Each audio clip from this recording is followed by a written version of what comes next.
Olá pessoal, sou a professora Fabiana Firmini e no vídeo de hoje vamos resolver questões sobre educação inclusiva e hoje o foco aqui é a banca CESP. Então assim, a banca CESP ela exige bastante do candidato, nós sabemos que o grau de exigência é muito alto, então se vocês estão estudando, né, mas o foco é outra banca, mas tem a temática educação inclusiva, vale a pena acompanhar com certeza, né, a nossa resolução de questão aqui, porque resolver questão é fundamental para você se preparar bem para qualquer prova. Então vamos analisar aqui, como a banca gosta de cobrar, a nossa temática sobre educação inclusiva. Então hoje o nosso simulado tá educação inclusiva, banca CESP aqui para vocês. Vamos para a nossa primeira questão.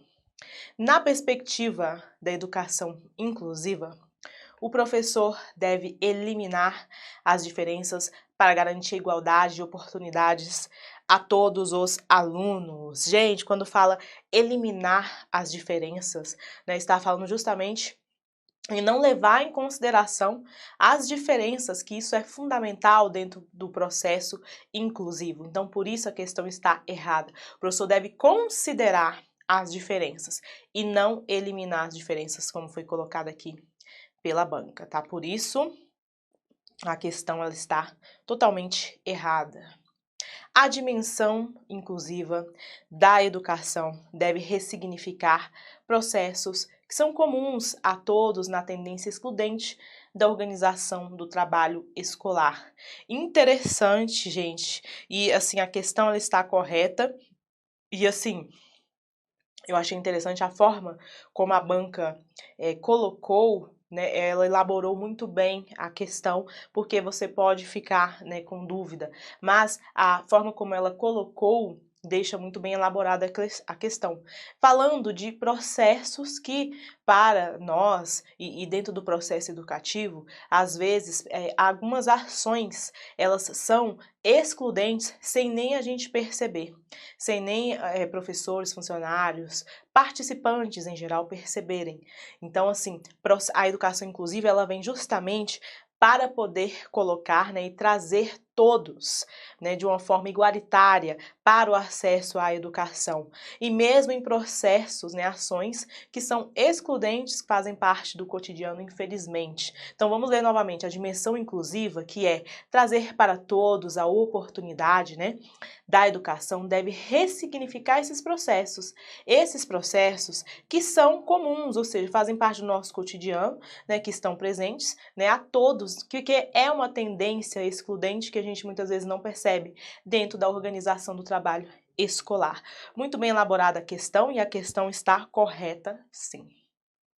Os programas de educação formulados pelos profissionais de uma escola devem ser embasados em metodologias que permitam a adoção e a implementação da educação inclusiva, contemplando outros atores envolvidos no contexto escolar. Sim, com certeza está correto, né? Quando se fala em programas de educação formulados pelos profissionais de uma escola, né, eles devem ter a base ali dentro de metodologias que permitem essa adoção e implementação da educação inclusiva, contemplando outros atores envolvidos no contexto escolar. Todos devem participar. Então, assim, se você orienta somente os professores, orienta somente os professores, os coordenadores, todos os atores devem fazer parte, porque todos eles são participantes deste processo. Então, sim, o porteiro ele precisa ter essa consciência, né? O pessoal que trabalha na limpeza, o secretário escolar ao receber a matrícula e não discriminar. Então, assim, é importante envolver todos os atores e não só pequenos grupos dentro deste processo. Isso sim, né, é trazer nessa questão da inclusão, né, trazer ali para todos esta dimensão, né, essa orientação, para que de fato a inclusão aconteça, e não só em pequenos momentos, em pequenos grupos dentro do contexto escolar. A questão está correta. Vamos lá. Acerca das dimensões e dos princípios da educação inclusiva, julgue o item subsequente.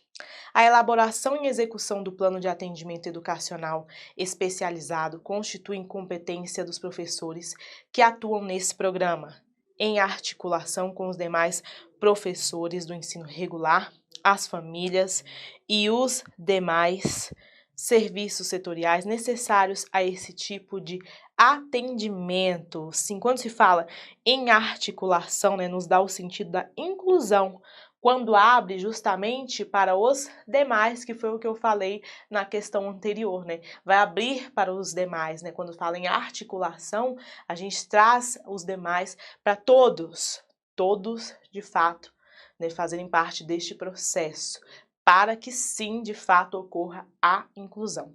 Então, está correto assim, no caso aqui, na elaboração e execução desse plano de atendimento educacional especializado. Questão correta. A educação inclusiva constitui um paradigma educacional fundamentado na concepção de direitos humanos que conjuga igualdade e diferença como valores indissociáveis e que avança em relação à ideia de equidade formal ao contextualizar as circunstâncias históricas da população, da exclusão dentro e fora da escola, né? Esse texto aqui do enunciado foi retirado aqui da Política Nacional de Educação Especial, na perspectiva da educação inclusiva, tá? E também é do MEC. Com relação à educação inclusiva, abordada no texto acima, julgue o item. Diz o seguinte: a Política Nacional de Educação Especial, na perspectiva da educação inclusiva, prevê um único atendimento educacional especializado em clínicas e instituições especializadas àqueles alunos que apresentarem algum diagnóstico. Gente, aqui, né, o atendimento deve ser adequado para a necessidade especial do aluno, né? E também sempre lembrar, preferencialmente nas redes regulares, né? Preferencialmente na rede regular de ensino. Então, quando fala que prevê um único atendimento educacional especializado em clínicas, né, tentando ali como se fosse só essa opção, né, em instituições especializadas, só para aqueles alunos que têm diagnóstico, também está totalmente errado. E também é uma forma de discriminar, né? Chegou o aluno, então esse aluno precisa ser atendido, né, investigado dentro de todas as possibilidades dos todos os profissionais envolvidos, né, para poder atender bem de fato este aluno. E não prever só um único atendimento para quem tem diagnóstico, não. Questão errada. A educação inclusiva constitui um paradigma, é o mesmo texto, né, gente? É o mesmo texto, mas agora é outra questão. Paradigma educacional fundamentado na concepção de direitos humanos, que conjuga igualdade e diferença como valores indissociáveis que avançam em relação à ideia de equidade formal ao contextualizar circunstâncias históricas da produção, da exclusão dentro e fora da escola. Deixa eu ver. Isso é o mesmo texto anterior, tá? Também retirado aqui desse texto, dessa referência, como a gente falou. Com relação a que são outros itens, tá? Que estava na prova. A educação inclusiva, abordada no tema acima, julgue os outros itens de 112 a 116 que estava lá na prova. Mas aqui no caso seria para este item aqui, vamos ver. O acesso, a participação e a aprendizagem dos alunos com alguma deficiência nas escolas regulares fazem parte dos objetivos da educação inclusiva, com a finalidade de atender às necessidades educacionais especiais, correto? Né? O acesso, participação, aprendizagem, né, desses alunos que possuem, né, assim, aqui no caso foi citada alguma deficiência, né, nas escolas regulares, faz parte dos objetivos da educação inclusiva, que tem a finalidade de atender às necessidades educacionais especiais, questão correta, assim, a essência, né, da nossa educação inclusiva. No que se refere à inclusão e à acessibilidade das pessoas com deficiência, julgue o seguinte item. Na LDB, não há previsão legal que garanta educação especial para o trabalho nos casos de pessoas com deficiências que demonstrem inaptidão para o exercício do trabalho competitivo. Errado quando fala não há previsão legal, sendo que na nossa LDB, sim, ela trata deste assunto, ela vai sim falar da importância das instituições, sistemas de ensino atuarem, né, dentro desses princípios inclusivos para, de fato, se ter a inserção desses alunos dentro do mercado de trabalho. Está lá no artigo 59 que eu trouxe aqui para vocês, que vai tocar nesse assunto, ó. Os sistemas de de ensino assegurado aos educandos com deficiência, transtornos globais do desenvolvimento e altas habilidades ou superdotação. Então aqui, ó, fala que os sistemas de ensino assegurarão, né, a esses educandos uma educação especial para o trabalho, visando a sua efetiva integração na vida em sociedade, inclusive condições adequadas para os que não revelarem capacidade de inserção no mercado competitivo, mediante a articulação, né, com os órgãos oficiais afins, bem como para aqueles que apresentam habilidade superior nas áreas artística, intelectual ou psicomotora, né? Justamente isso aqui falando para aqueles que não demonstrem aptidão, né? Sim, o sistema de ensino deve se preocupar para se trabalhar bem isso. Então, quando se fala que não há previsão legal, né? Não, isso não está, né, previsto em lugar nenhum, deixa aqui o item errado, né? Nós vimos que sim, a LDB, ela se preocupa sim com essa questão. Opa! No que se refere à comunicação e a interação grupal no processo de planejamento, julgue o próximo item. O pedagogo deve minimizar as diferenças individuais existentes no grupo para não prejudicar a convivência e o aprendizado de cada integrante. Olha só, quando se fala mais uma vez em ou desprezar, ou desconsiderar, ou minimizar as diferenças, né? Aqui no caso, seria dentro do planejamento, né? Dentro de um grupo, né, que ali existem diferenças entre os participantes. Aqui, gente, também entra essa questão nossa de se falar, de se trabalhar com as diferenças, que é super necessário e é importantíssimo dentro do processo inclusivo. Olha aqui, a questão está errada, porque você sempre deve lembrar que as diferenças devem ser consideradas, assim como estava lá no primeiro item, tá? Devem ser, sim, trabalhadas, desenvolvidas e acima de tudo, valorizadas. A respeito da pluralidade presente nos espaços educativos, suas implicações na construção, do conhecimento em sala de aula e no ensino integrado e globalizado, julgue o item subsequente. Aí diz o seguinte, vamos lá. Com vistas à inclusão no contexto educacional, é necessário que o professor e a instituição implementem salas de reforço e adaptações curriculares individuais. Gente, não é sala de reforço, né? É mais do que isso. É ter um projeto que vai envolver projetos que vão desenvolver o pleno desenvolvimento dentro da instituição. E aqui a questão também, além disso, atribuiu aqui, ó, a respeito da pluralidade, ó, com vistas à inclusão do contexto educacional, é necessário que o professor ainda atribui somente ao professor, né, a responsabilidade. Então, está errado aqui por vários motivos. E lembrando que não é sala de reforço também, tá? Então, a questão está errada e não atribuir somente aos professores. Deve-se ter é como se fosse um foco, um objetivo, né, um projeto para ser desenvolvido, né, para que possa buscar melhores resultados. E não somente, né, colocar ali na conta do professor que ele faça as adaptações e salas de reforço e isso vai resolver. Por isso está errado. Em um bairro da periferia, uma professora... Aqui, olha, a Banca CESP deu para nós uma situação, né? Deu uma situação, né? A gente vai ler aqui no enunciado, depois a gente vai julgar.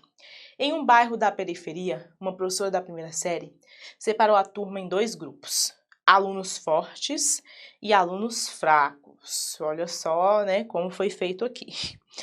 Passou a trabalhar com os alunos fortes e aos fracos dava alguns exercícios. O maior problema detectado pela professora foi que a maioria dos pais desses alunos era analfabeta, portanto, não ajudava os filhos em casa. Essa professora resolveu deixar o trabalho com os alunos fracos para o ano seguinte, pois concluiu que deveria ajudar os fortes a terem um desempenho melhor na segunda série.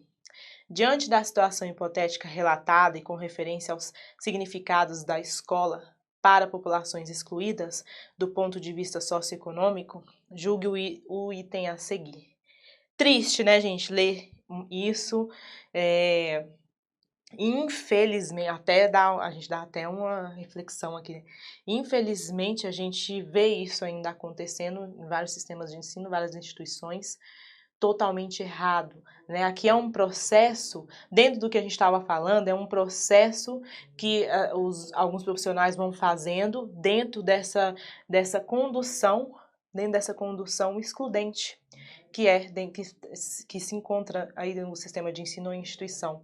Então, assim, é muito triste ler isso, e principalmente os alunos que tinham mais dificuldade, eram aqueles alunos que os pais eram analfabetos. Aí eu lembro até da minha situação, que a minha mãe, ela conseguiu me ajudar até a quinta série. Depois ela não tem, né, ela parou na quinta série. Então, quando eu fui para a sexta série, foi uma dificuldade tão grande, porque minha mãe não tinha o conhecimento para me ajudar em dever de casa. Então a gente vê aqui justamente, as bancas sabem, gente, as bancas sabem exatamente, né, como ela enxerga a prática dos profissionais, ela enxerga, sabe o que está acontecendo, por isso que tem que ter esse cuidado de você saber o que está na teoria e o que você vivencia na prática, né? Aqui nós temos o exemplo da exclusão. Vamos lá.